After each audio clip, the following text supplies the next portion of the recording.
So our next speaker, Thomas Castelli, and he'll be speaking on tax strategies for active and passive investors. So with that, Thomas, you can take it from here. All righty.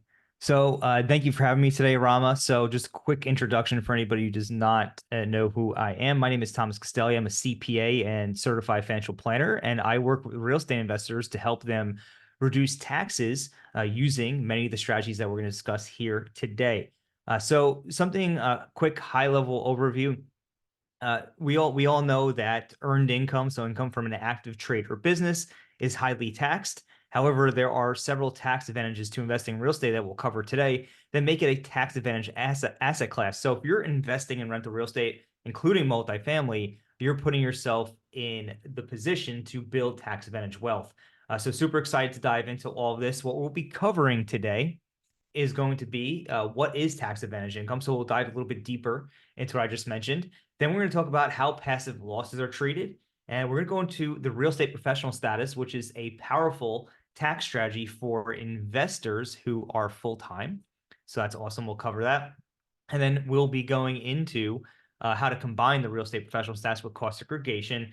Then we'll cover some exit strategies. And if we have some time, we will cover the unrelated business income tax. But if we don't have enough time and there's a lot of questions, then we'll go ahead and skip over that. It's not the biggest deal in the world.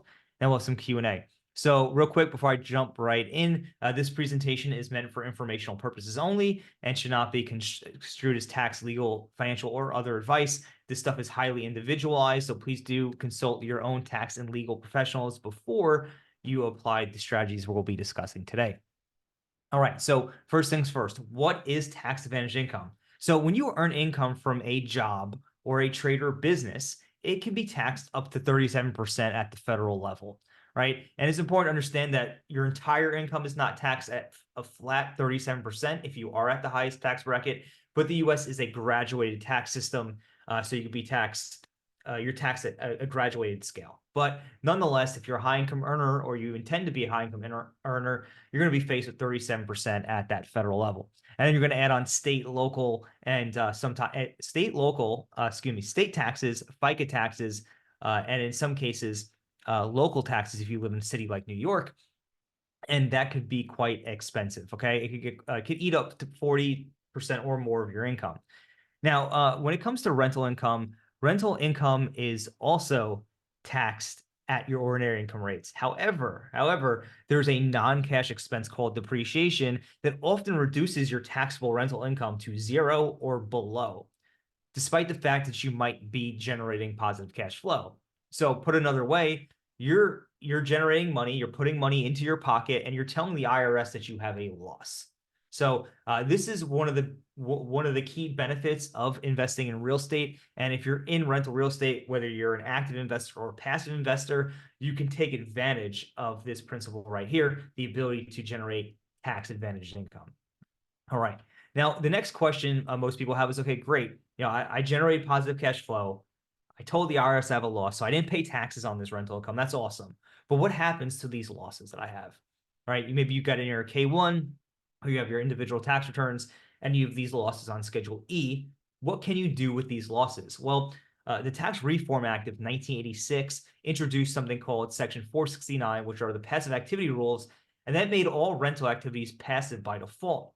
And what that meant is that these passive losses can't be deducted against your W-2 or income from an active trade or business, and instead they can only offset income from other passive activities, such as other rental properties you may own. If not, they are suspended and carried forward to future years when they can be used to offset future passive income, or when you sell a property, at that point they're unlocked. You can use it to offset the gain, and if there's anything remaining after that, it can be used to offset other forms of income. So that's kind of in a nutshell how that works. Now, when can you use these passive? Now, before I dive into this, well, for the most part, we typically want to be able to use these losses as soon as possible because of the time value of money. We'll talk a little bit more about that in a little bit. But the point is, like, you want to be able to take these losses and use them against your W-2 or business income if possible, okay? So when can you do this? Under what circumstances? Well, when the property is sold, that is one way that can be done. However, I will say that in most cases, this doesn't always work out as the way people want. So this is not really the best option to use it. It's not, it's not an option that you can control as much when you sell the property, because sometimes you need to sell the property. That's when that will be triggered, right? Now, if your modified adjusted gross income, also known as MAGI, is $100,000 or less, you can take up to $25,000 in passive rental losses against your ordinary income, which is your W-2 or active business income, for example, if you actively participate in the property. And active participation usually means simply making management decisions. You could still have a property manager. That's all well and good. As long as you're making decisions, then you are going to be able to claim active participation. Now, the problem is with this deduction is it does phase out $1 for every $2 of MAGI above 100, from 100 to $150,000, where it's completely phased out. To give an example, if you had $125,000 of modified adjusted gross income, your deduction would be $12,500. That would be the amount that you can take, right? It's cut in half. Now, if you once you go over 150,000, this deduction is gone and you can't take it at all. All right. Next, we have the real estate professional status, also known as REPS. And this allows you to take your losses from your rental activities and use them against your ordinary income. It's super powerful. We're going to be going through that today. So those are the three ways. Again, just kind of recap where we are so far. When you have a rental property, the non-cash expense called depreciation will often put you at a loss for tax purposes, despite the fact you're actually generating positive cash flow. This loss typically cannot be used to offset your active income unless you are able to use the special loss allowance, which is in bullet 2 here, or use the real estate professional status. That's typically when you'll be able to use it. All right, so now the real estate professional status, okay, again, it's a highly coveted strategy or status rather, because real estate investors, it allows real estate investors to take the rental losses against your ordinary income, which we just discussed. Now, a quick caveat here: in 2024, if you do have a W-2 and you are able to claim the real estate professional status, and we'll talk about how you can get that done in the next slide, then you're limited to up to $305,000 or $610,000 in losses if you're filing a joint tax return. These are known as the excess business loss limitations. If you're running a business as your primary source of income, or you're running businesses in general, you're not subject to this limitation, okay? But just something to be aware of.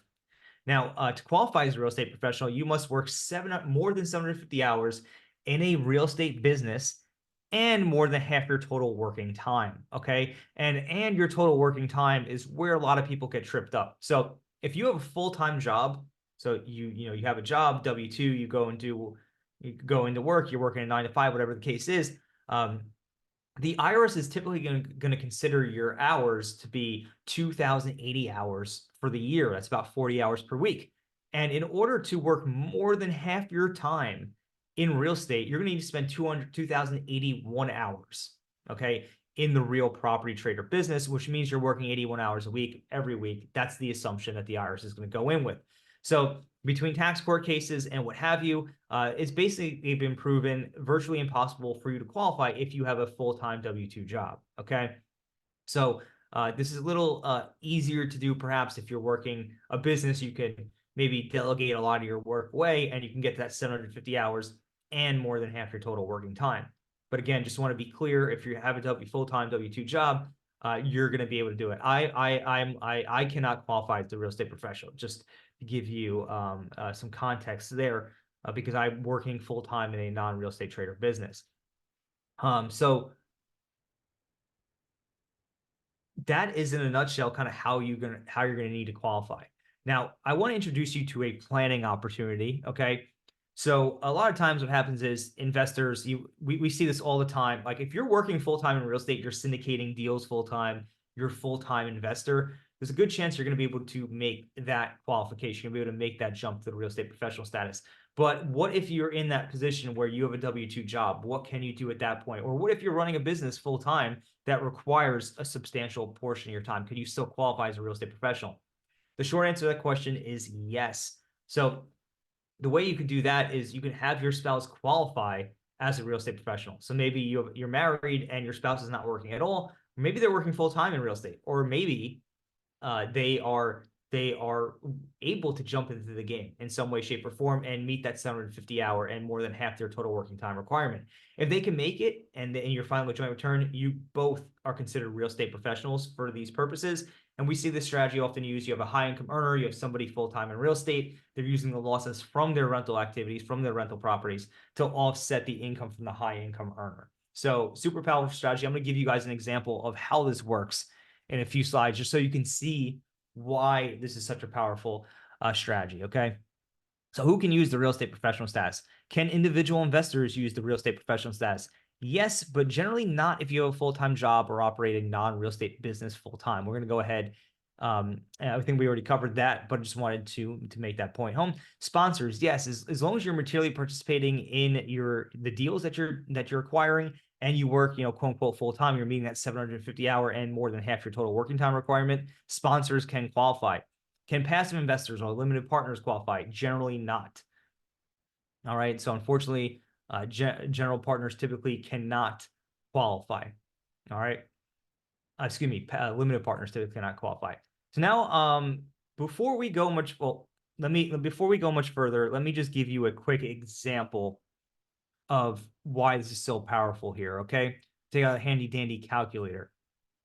Okay, so let's just say you had 50. Remember, these losses we're talking about here are generated by their non-cash expense called depreciation, which only exists on paper. So when you claim this expense, money's not actually leaving your pocket. So let's just say you had a $50,000 loss, which is very possible in multifamily. Okay, that was generated primarily by this non-cash expense called depreciation. Let's just say you're at the 37% tax bracket. We'll go hot. Let's start at the 24% tax bracket. If you're at the 24% tax bracket, this $50,000 deduction will save you $12,000 in taxes, right? So that's great. $12,000 in taxes is pretty good. But what does this mean in terms of real estate? Great. Well, if you wanted to take this $12,000 that you got in tax savings, you can go and put it as a down payment and reinvest it into your business, right? So let's just say that you wanted to go take this down payment, right? You took this $12,000, put it as a down payment, or towards a down payment rather, at a 75% LTV. And I know in multifamily, sometimes a little less, especially in today's environment, but just to illustrate the point, okay, you have $48,000 of additional purchasing power, okay, that you didn't have before. That's just tax savings. Now, quickly, if you're at the 37% tax bracket, all right, so it's 37%. Now, times that same $50,000 in tax savings, you're now at 18,500, and your purchasing power is now 74. That you have additional $74,000 in purchasing power you didn't have before. So this is quite a lucrative opportunity. Why a lot of people seek this status. But I just wanted to show you the power of why you may want to consider using something like this. So now I'm going to show you how to kind of turn it up. Like, how do you get that $50,000 or larger loss? And that's by combining the real estate professional status with cost segregation studies. So when you buy a multifamily property, it's typically going to be depreciated over 27 and a half years. All right. And that means that your property is a little by little over 27 and a half years. It's a long time. However, your property is not just the house, not just the structure. There's going to be different components in the property, things like appliances and land. So the way it looks, the way it is that you have your 5-year property. That's a tangible personal property, things like appliances, fixtures, carpeting, things of that, certain types of tile, things of that nature. Your 7-year property, which is somewhat undefined. You may see it in some cost seg studies, but it's not as common. And you have your 15-year property, which is your land improvements, things like pools, decks, sheds, underground plumbing, things of that nature fall in that 15-year category. Now, what a cost segregation study does is it breaks down those components into that 5, 7, 15, and 27 and a half year category. And generally somewhere between 20 to 30% of the building's value are broken down into that. And when it's broken down into those class lives, those are eligible for something called bonus depreciation. And what bonus depreciation does is allow you to rapidly accelerate those expenses or those income in those categories to create these outsized losses. Okay. And to give you a quick example of what that looks like, and we'll talk about what bonus depreciation is today, where we are today on this. If you own a building worth $1 million and you have a cost segregation study done that results in 20% of that property being reclassified to that 5, 7, and 15-year bucket, which is eligible for bonus depreciation, your first year depreciation expense could be up to $200,000. Okay. And this creates a large loss that you can use to offset your income. Now, I want to say here that where we're at with bonus depreciation today, so that $200,000, just want to make sure that the math is right here in it.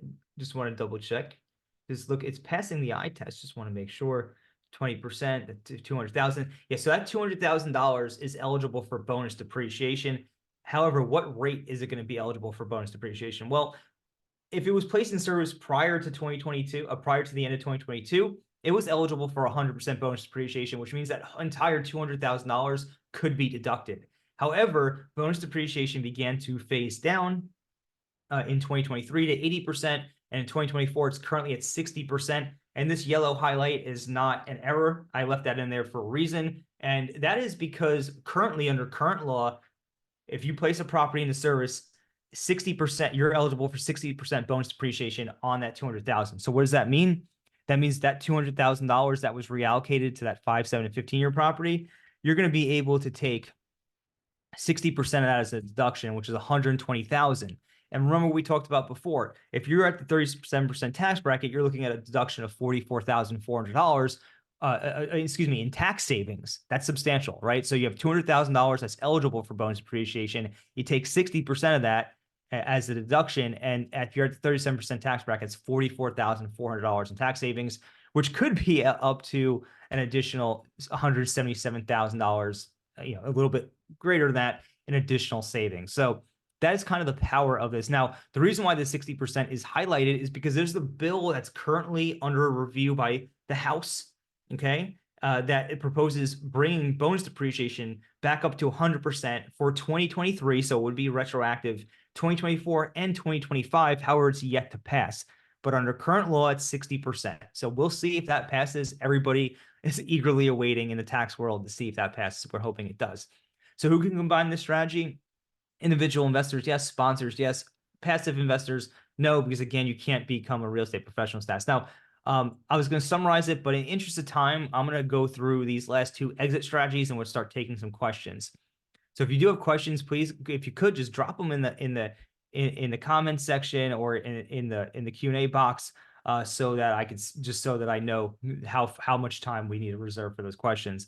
So briefly, when you sell a property, you can use these if you do have passive losses, say you didn't use them as part of the real estate professional status, you can use the passive losses to help offset and reduce the capital gains from sale, right? So for example, if you have a gain on sale of $50,000, you can go ahead and you had $50,000 of passive losses, you can wipe that gain out, all right? And this strategy lies in monitoring your current passive losses, which would be the losses you're generating this year in 2024, for example, and your suspended passive losses, which were generated in prior years.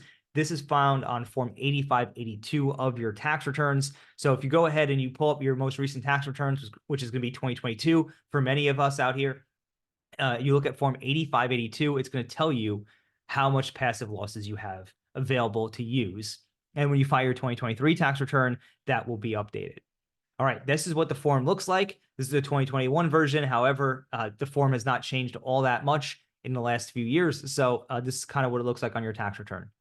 All right, now if you don't have enough suspended current or suspended passive losses, but say you're selling a property this year, 2024, or you're invested in a syndicate and they're selling the property and you're expecting a capital gain, you go and you look at your Form 8582, your most recent updated version, and you say, oh God, I don't have enough losses to offset this gain. What am I to do?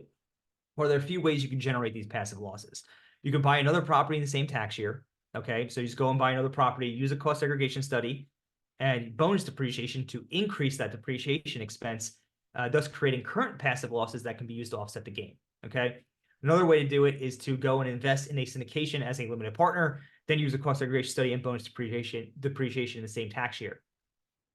All right. So that's another way to do it. That's very common. We see that all the time. Another way to do is go invest in another business as an LP, right? And so you can also generate passive losses not only from rental real estate like multifamily, but also from these other businesses such as ATM machines, self-storage, which is really real estate, car washes, laundromats, and oil and gas. Okay, so these are different ways you can generate current suspended passive losses to offset your capital gain.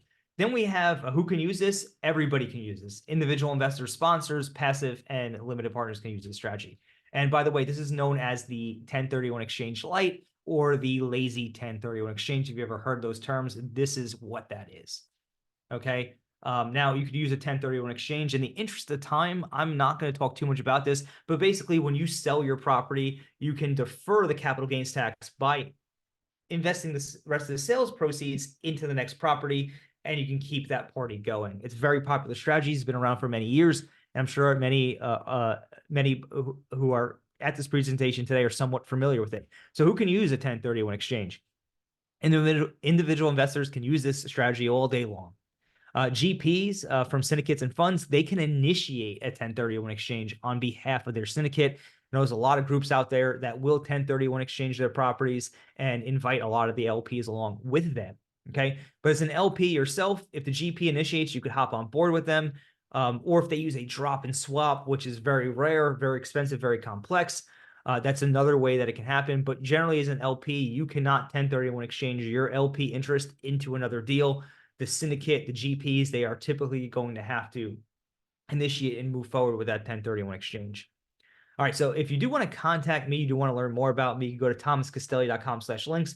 I have the social links, everything over there. We also have a podcast, the Tax Smart REI podcast, where we dive in depth on all of the stuff that we just talked about here today. And you can find that on Apple Podcasts, Spotify, and wherever else podcasts are found. If you're looking for a new CPA, you can head over to the Real Estate CPA/Thomas and request a consultation. But I do see we do have some questions here in the room. So I'm going to go ahead and see. We have a question from Brandy. Is that okay if I take that, Rama? There is one more question from Roman before that. Let me read it out. Okay. So what sense does it make sense to do cost segregation if investment is not cash positive in current year? When does it make sense to do a cost segregation if it's not cash flow positive this year? Yeah. If you're a real estate professional, it can make sense. So let me go here. So if you're a real estate professional, it could make sense to do that because you can then use those losses to offset other forms of income. So that's one reason why you might do that if your property's not cash flow positive. Perhaps you're selling another property and you're going to have a gain on sale and you need those losses this year to offset that gain on sale. So basically, those are two ways. If you're a real estate professional, it usually makes sense to do a cost segregation study. If you're not a real estate professional, but you're selling, or even if you're a real estate professional and you're selling a property, it can make sense to do a cost segregation study as well. Those are two quick use cases and very common use cases for it. Awesome. Yeah, next one is from Brandy. All right. So what if you work full-time W-2 in real estate, working for a syndicator, for example? Can you qualify as a real estate professional? That's a great question. So in order to qualify, in order for those hours to count towards that 750 and more than half your total working time requirement, you have to own at least 5%. If you're on a W-2, you have to own at least 5% of your employer. So for example, if you had a 5% equity stake in that syndication where you were hired from the syndicator in that business, it could be considered a real property trade or business. And that's one way to do it. But generally speaking, to answer your question, if you have W-2 and you're working for a real estate business, like a syndicator, unless you have that 5% interest, you typically are not going to be able to qualify, unfortunately. So another question from Brandy. There is one question from Jonah. So, okay, sorry about that. Do real estate investors also invest in passive loss income loss, such as with Section 181 in a film? Can you repeat that question? I'm sorry. Do real estate investors also invest in passive loss income loss, such as with Section 181 in film? Yeah, I'm not sure that I understand the question there. Yeah, I'm sorry. I think I'm missing the gist of that question there. Let me post that. Yeah. Yeah, sorry about that. You can go ahead with next one, Thomas. Okay. So Brandy says, I sold my investment property last year. Can I offset the gains with expenses for my real estate business, like mentorship training, travel, etc.? So you sold it last year. So just to kind of like dive into this a little bit. Just last year, if you sold it last year, any expenses you incur in 2024 will not be able to help you offset that gain. The way that the way that this would work, to answer your question, Brandy, it depends.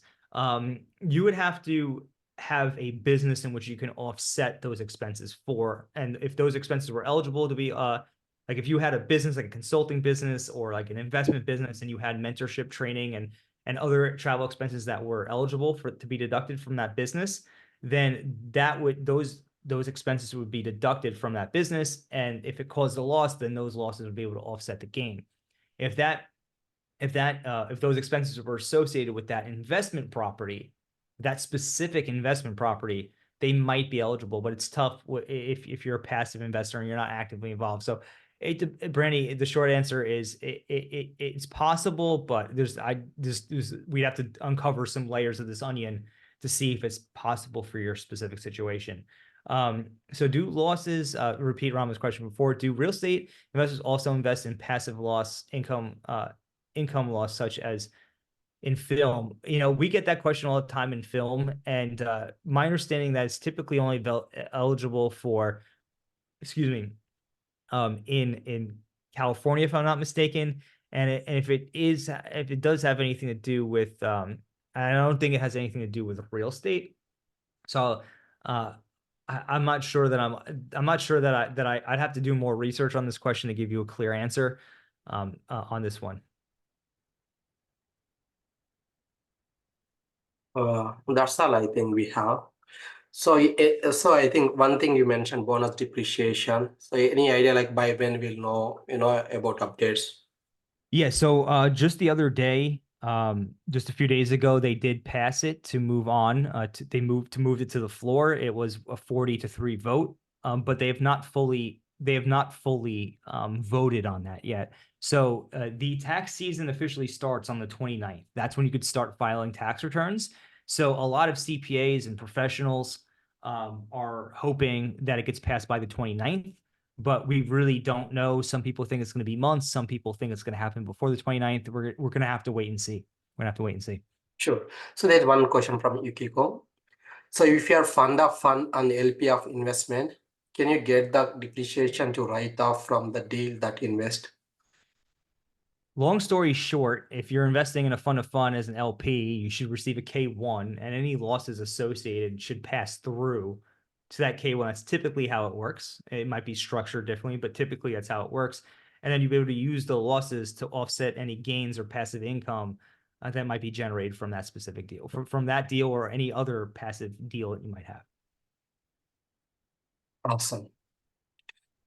If you're the fund manager, well, it depends on how you structure your operating agreement. And if you're structured in a way that passes losses through to you as the fund manager, then that should work. It depends on how the operating agreement is structured. Awesome. I didn't see any other questions. Thank you very much, Thomas. Thank you again. Appreciate it. No problem. Thanks for having me. I appreciate you having me back, and thanks again. Yeah.